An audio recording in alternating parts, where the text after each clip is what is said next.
Тілі 11-ші сабақ. Сабақты бастаудан алдын балалар каналға тіркеліп, видеоға лайк басуды ұмытпаймыз.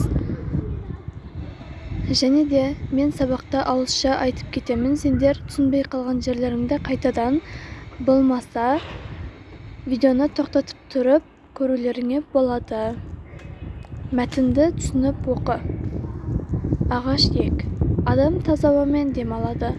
Адам демінен шыққан ауа қайта жұтуға жарамайды. Ал таза ауа қайтадан келеді деп ойлайсыңдар. Таза ауа ешқайдан да келмейді. Айналамыздағы ағаштар жарамсыз ауаны жұтып, өзі үшін қажетті иісті ұстап қалып, онымен қоректенеді де ауаны тазартады. Үйлердің айналасында, көшеде, аулада өсіп, жапырақ жайып тұрған ағаш неғұрлым көп болса, ауа да соғұрлым таза болады. Таза ауамен демалған адамның дені сау, көңілі хош болып, ұзақ өмір сүреді. Сол себептен бабаларымыз өмір жасыңды ұзартқан келсе, ағаш ек деп өсиет айтқан. Мәтін не туралы? Мәтін айналаны көгалдандырып, ағаштарды егу туралы. Мәтіндегі негізгі ойды анықта. Мәтіндегі негізгі ой ағаш егу туралы айтылған. Мәтіннің түрін және бөліктерін анықта. Мәтіннің түрі пайымдау мәтініне жатады. Мәтін неліктен ағаш ек деп аталған? Өйткені ағаш ек деп айтуының ең үлкен себебі ол айналаны көгалдандыру және адамға ұзақ өмір сүру және таза ауа, сол сияқты пайдалы заттар көп болғандықтан ағаш ек деп айтылған. Бабаларымыздың өсиет сөзін көшіріп жаз. Өмір жасыңды ұзартқан келсе, ағаш ек. Бұл бабаларымыздың өсиет сөзі, балалар міндетті түрде дәптерімізге көшіріп жазамыз. Шығармашылық үзіліс. 42-ші тапсырма. Ұйқасын тауып жаз. Аң мен құсқа қорған, болған қалың орман.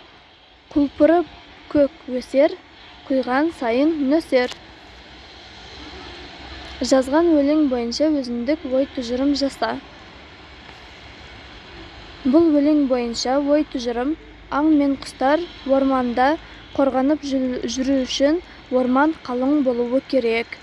Құлпырып көк өсер, егерде жауын-шашын жаумаса, ешқандай жауын-шашын жоқ болса, ағаш шөптердің бәрі көгеріп тұрмай сарғайып, бәрі жоқ болып кетеді. Сол үшін құйған сайын нөсер.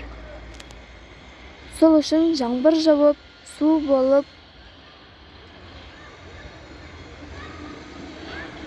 өсімдіктерді құлпыртатын су болуы керек.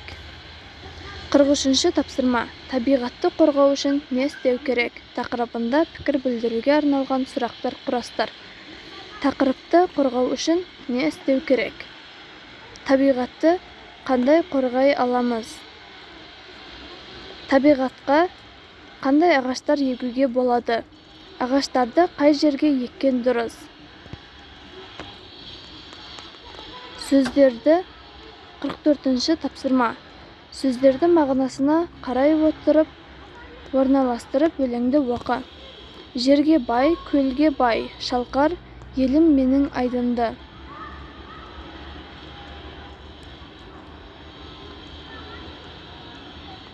Жерге бай шалқар, көлге бай шалқар, елім менің айдынды. Өлеңнің мағынасын топта талқыла. Балалар, осы өлеңнің мағынасын жанымыздағы достарымызбен талқылаймыз.